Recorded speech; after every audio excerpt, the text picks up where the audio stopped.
Non, non, mon cher vapoteur, je ne suis pas en train de refaire le code de style Nelly, le rappeur Nelly. Ça, c'est juste les effets secondaires du mariage. Voilà. Vous savez, les femmes, quand elles voient un point noir, en mode berserker. Et ça laisse des traces. Donc là, ça fait quelques jours que ça commence à guérir. Je dois faire plus attention au berserker la prochaine fois.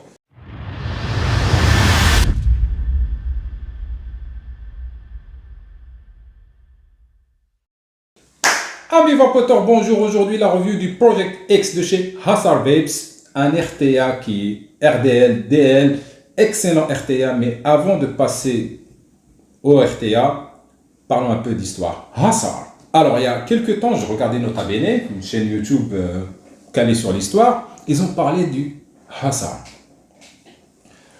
Alors, les Hussars, au XVe siècle, un roi hongrois avait créé un régiment de cavaliers légers pour contrer l'invasion ottomane. Les années passent et ce mot, les Hussars, c'est devenu main courante dans les armées de l'Europe de l'Est, notamment en Pologne, d'où nous vient Hussar Vapes. Mais vers le XVIe siècle, de la cavalerie légère, ils vont upgrader à la cavalerie lourde, full armure, bien lourde, et surtout ils avaient quelque chose qui les différenciait des autres cavaliers, c'était des ailes faites en bois et des plumes, soit attachées à la selle du cheval ou directement à l'armure du cavalier pour déstabiliser la cavalerie ennemie parce que ça faisait un bruit effrayant.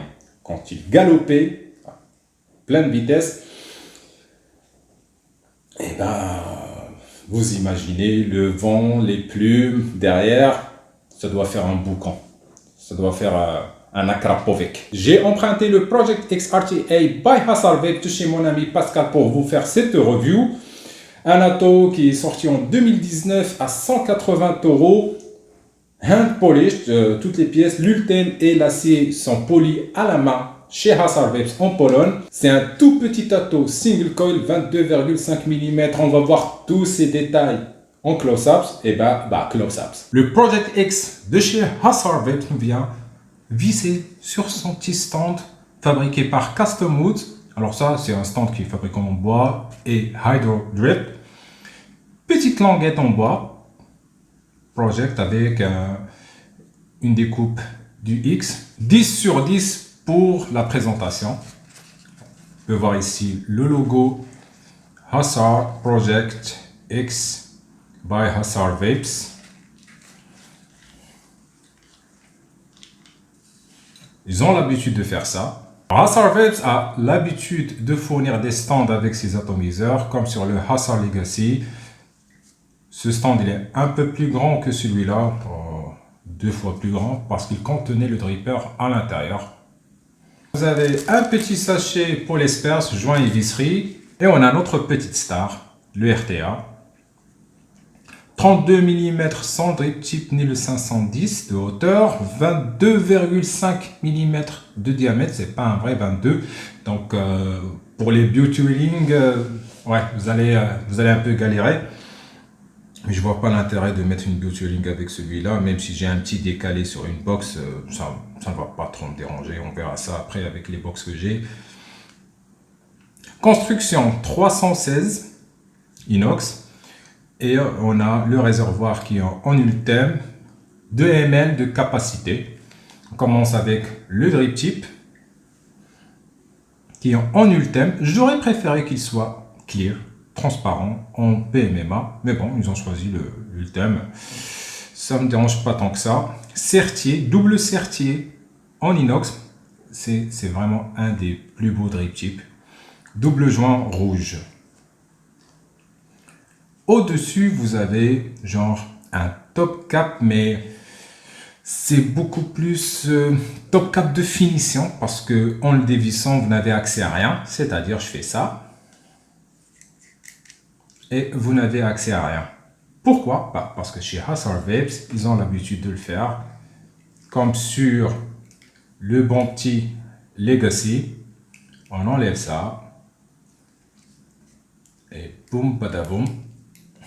Voilà.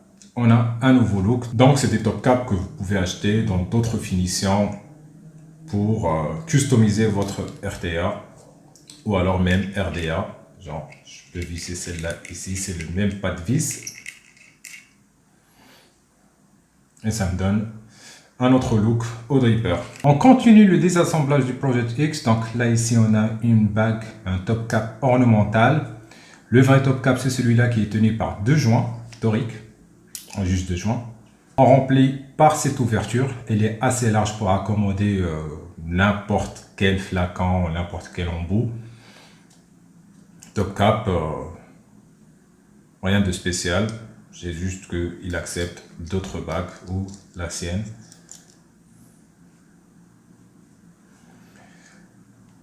Et là, on continue à dévisser. Et on a le tank en ultime qu'on peut enlever, qui est tenu juste par un joint. Ça nous procure une contenance de 2 ml. Faites attention à ne pas perdre ces joints, sinon vous n'aurez plus d'étanchéité. Il ne faut pas oublier que c'est un atomiseur gravity fed, comme sur un FEV. Alors ici, vous voyez que il y a deux encoches. On va y revenir. Maintenant, j'enlève le deck, mais avant d'enlever le deck, on va voir l'airflow. Pour accéder à l'airflow, j'ai besoin d'un mode ou d'un stand. Alors, boum, là, c'est l'airflow. Il y a 3 points que je peux régler. Je peux les fermer un à un. Mais je ne peux pas accéder au bulle deck, c'est loqué. Donc, je dois un peu tourner, voir où il y a la vis. Et là, je peux juste tirer.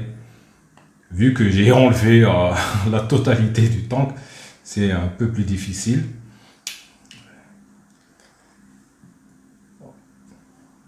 Gardons le deck de côté. On va voir ici comment ça marche. Pourquoi on a ces encoches? Tout simplement pour fermer les arrivées de liquide. Donc je tourne. Là, c'est ouvert. Je tourne et là, c'est fermé. Vous voyez, on a un 12 flow control. Passons au deck. Alors, le deck, c'est pas quelque chose de très nouveau chez Hussar Vapes. Pour moi, c'est un deck de dripper typique de chez Hussar Vapes. Ils lui ont mis un tank dessus, ils l'ont appelé un RTA. Est-ce que c'est bien? Oui, c'est très bien. L'airflow ne vient pas en bas, il vient en biais par ces trous et le col il est au centre, tout comme sur le Legacy. Donc on a le col en centre et l'airflow vient des deux côtés. C'est bien qu'il vienne des deux côtés et pas un seul côté, parce que j'aime pas l'airflow des atos qui prennent l'air juste d'un seul côté, parce que tout simplement ça crée une vague turbulente et j'aime pas le son que ça fait. On a un plot positif plaqué or 2 fois, qu'il le plaque 2, 3, 4 fois, je m'en fous. J'aime pas voir le plaquage or à l'intérieur parce qu'avec le temps il va tout simplement se barrer. Il va pas vraiment tenir très longtemps. C'est vrai que le plaquage de Hussar Vapes il tient un peu plus, par exemple, que d'un plaquage chinois de chez Reload. Il tient beaucoup plus. Mais pourquoi faire? Genre, c'est pour la conductivité, on gagne rien. Alors, si on veut une bonne conductivité, il faut que ce plot soit complètement en or, chose qui n'est pas possible pour une question financière. Et c'est un métal qui est mou. On ne peut pas serrer un col dessus, la vis va juste le détruire. Donc il n'y a pas vraiment un intérêt pour avoir un plot positif plaqué 2 ou 3 ou 4 ou une seule fois. C'est juste pour l'esthétique. Ils aiment leur deck qu'il soit un peu comme ça. C'est parce que c'est un peu plus joli d'avoir un plot positif doré que d'avoir le tout gris. Alors le deck, le finish, il est sandblasted. Alors tout le finish du RTA, il est poli. Le stainless et l'ultime, tout est poli à la main. faut le garder en tête que c'est bien poli. Là, vous avez vu qu'il y a des micro-rayures, machin, mais ça, c'est après utilisation. Le zipper, il est sorti en 2019.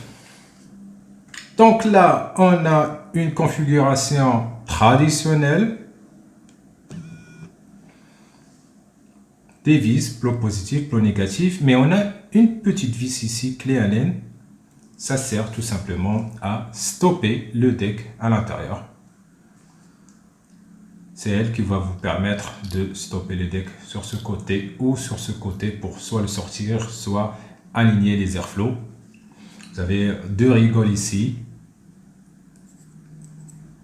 Et la vis va voyager dans la rigole. Elle est des deux côtés pour faciliter l'insertion. Quand le juice flow est complètement ouvert, vous voyez là, il y a un petit trou, c'est ouvert. C'est aligné avec la grande strie. Quand c'est pas aligné, c'est fermé. Comme ça, vous savez quand c'est fermé et quand c'est ouvert. Quoi d'autre à dire? Rien. Il est assez simple. Il est bien fabriqué. On passe au montage. Pour le montage, je vais utiliser un nano-alien HB. Il n'y a pas d'étiquette, il n'en a pas encore fait. 2 x 28, 36 sur un diamètre de 2,5. Ça fait un tout petit coil. C'est pas un vrai alien. Pour moi, un vrai alien, c'est 3 âmes. Là, c'est un double. Et pour le coton, je fais avec le Provap coton de chez BP Mod. C'est pas un coton dont je suis fou amoureux, mais c'est ce que j'ai sous la main. J'aurais aimé avoir du Cloud9.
Project X de chez Hussar Vapes, c'est un atomiseur qui est tout beau, 22,5, un diamètre assez atypique.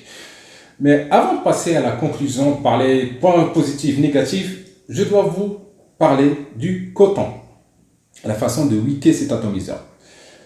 Vous l'avez vu déjà sur la close, sur le montage. Cette vidéo, la partie du montage a été filmée bien avant l'intro et outro. Eh bien, le cotonnage que je vous ai montré, ça ne marche pas du tout. Parce que le coton, il est bombé, il est tout beau, machin, mais ça ne wick pas. Donc là, je vais vous montrer comment j'ai recotonné plusieurs fois après le Project X, le même coil, et aussi comment on opère le Juice Flow Control, machin. Allez, on plonge la caméra. Alors, je disais le Juice Flow. Vous voyez là, il y a deux empreintes là, ici et ici. J'espère que vous voyez ça. Il y a la grande ligne. Quand c'est aligné, Juice Flow est ouvert. Vous tournez, continuez de tourner, boum. Là, l'empreinte, elle est loin de la grande strie. Là, le Juice Flow est fermé et vous pouvez aussi enlever votre deck. C'est fermé, ça ne va pas couler. Si les deux trous sont ouverts, ça va couler. Là, ça ne coule pas. Ça, c'est très bien. C'est bien pensé. Donc, le coton, vous avez vu que c'était tout bombé. Et comme je vous ai dit, vous oubliez ça. Donc, je l'ai recotonné comme si j'ai cotonné un Bishop. Vous voyez là, c'est plat. Je coupe à ras du deck, vraiment à ras, et j'aplatis. Là, mon coil, il est bien saturé. Vous voyez que ça baigne dans le liquide. Coton bien saturé, le même coil. Voilà. C'est comme ça que je le cotonne, cet atomiseur, le moins de coton possible en 70 VG. L'autre cotonnage, je pense que ça va marcher avec du 50-50. Je ne l'ai pas vapé en 50-50, uniquement en 70 VG. Autre chose à signaler que j'ai pas dit en up close, c'est la taille de la chambre d'atomisation. Ça, c'est pas la chambre d'atomisation. Vraiment, la chambre d'atomisation, c'est ça. Ce tout petit espace. C'est là où la vapeur va être produite, condensée et qui va donner de très bonnes saveurs. Et si vous voyez un peu plus la taille, bah c'est ça. Une chambre vraiment très restreinte, très petite, qui lui confère une très bonne saveur. Pour remettre, même là, vu que c'est fermé, il n'y a pas de souci. Pour remettre, je ne vais pas mettre l'airflow face à l'airflow, mais vers la vis. Tac, hop.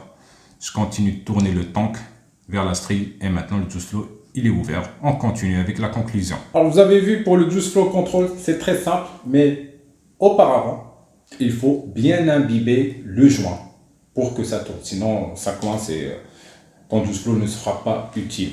Grâce à cette petite chambre d'atomisation, donc on passe au point positif. Le tout premier point positif, c'est les saveurs.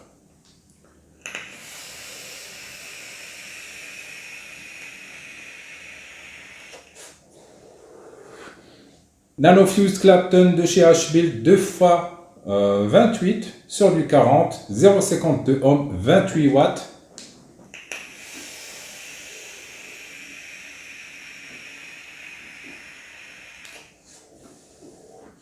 Eh bien, grâce à cette toute petite chambre d'atomisation, j'ai une vape qui est extrêmement saturée à bas wattage. Pour moi, 28 watts en DL, c'est assez bas. Je ferme un peu l'airflow. Là, j'ai les 3 trous d'airflow ouverts. Je ferme un peu l'airflow à un trou.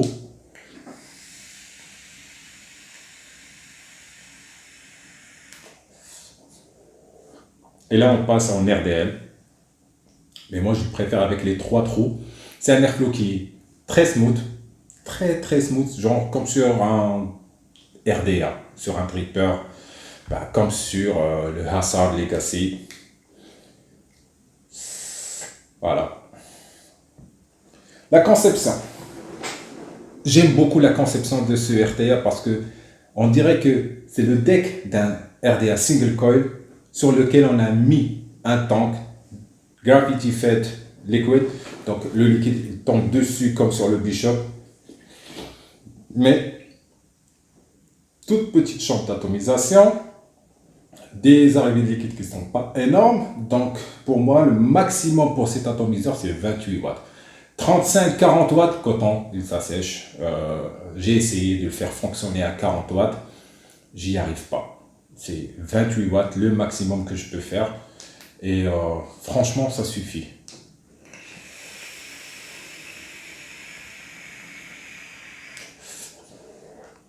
Un autre point positif. Ça ne chauffe pas. C'est que 32 mm sans le drip tip, mais ça ne chauffe pas du tout. Je pense que c'est pour ça qu'ils ont mis ces ailettes là. Je pense que vous arrivez à les voir maintenant. Donc ces ailettes, elles gardent le top cap, le dessus de l'atomiseur tout froid. Ça ne chauffe pas.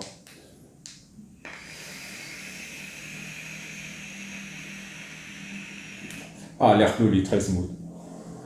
Il est vraiment smooth l'airflow. Des points négatifs, j'en ai pas beaucoup, à part que le tank Ultem, vous voyez la couleur là, mon liquide,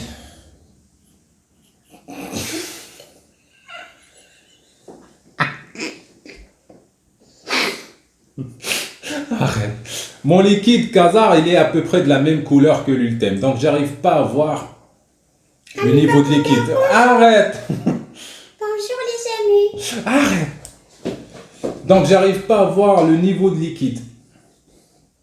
Et ça m'est déjà arrivé 2 ou 3 fois de me dire ah ça wick pas. J'arrive pas à wicker, je check le coton. Ah, j'arrive pas à wicker. Le coton, il est tout sec et après, je regarde que le temps qu'il est tout sec. Il n'y a plus de liquide. Donc, pour voir le liquide, c'est pas facile. Il faut vraiment regarder, le pencher un peu. Là, c'est un peu plus facile parce que il y a une ligne. Mais quand c'est vide, on dirait que c'est plein.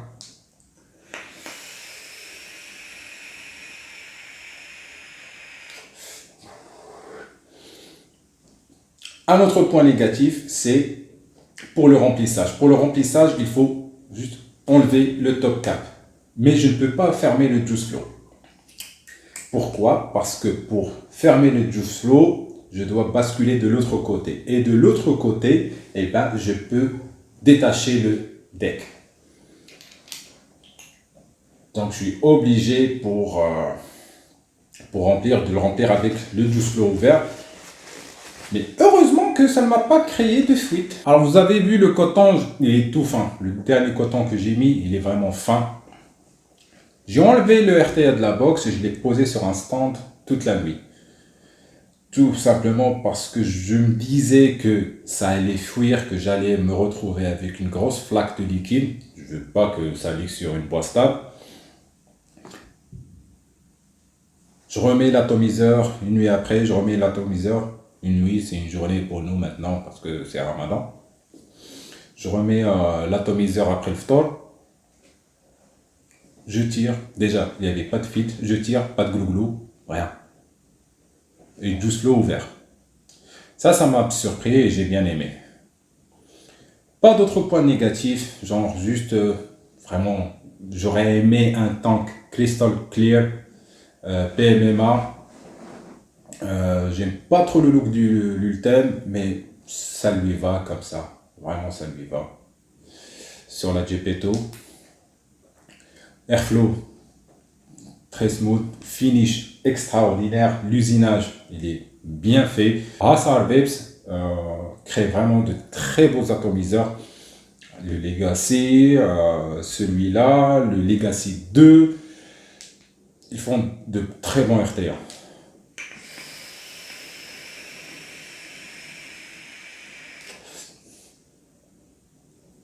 À 28 watts, la vape elle est chaude, les arômes sont là. Le top cap ne chauffe pas. Alors, je suis un grand fan de cet atomiseur, malgré ses 180 €.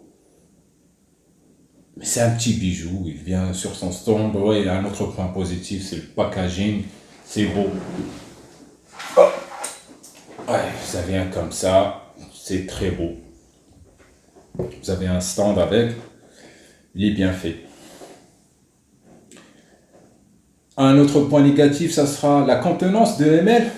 Mais vu que c'est 32 mm, c'est tout petit. C'est pas comme le tripod. Le tripod, il est énorme. Vous voyez là? Tripod, pour lui, c'est un grand point négatif parce que il est long, mais ne contient que 2 ml. Celui-là, il peut contenir 2 ml. C'est pas un problème. Parce qu'il est tout petit. Pour le remplir, il suffit de faire ça. Boum. On va le remplir maintenant.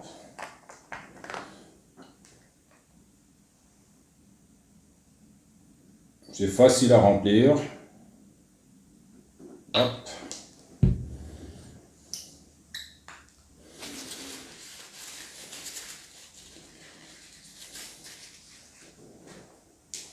J'ai rempli. Juice flow ouvert.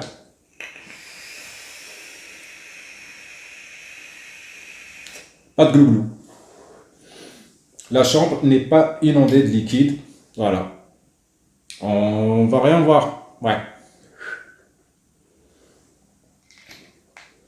Facile à démonter, facile à enlever le deck. Tac, par, tac. C'est plus facile que sur le tripod. Il y a un kit MTL, ou alors tout le RTL en MTL. Je pense qu'il y a le kit MTL aussi. En MTL, ce sera un excellent atomiseur, je pense.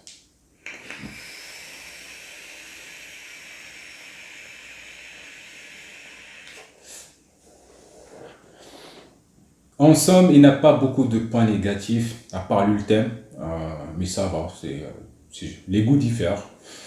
J'aurais bien aimé qu'il soit clear, mais bon, il est venu comme ça. Quoi d'autre? Là, ouais. Il performe bien, il performe bien. J'adore cet atomiseur. Gardons ça court et concis. Vive la vape libre et ciao!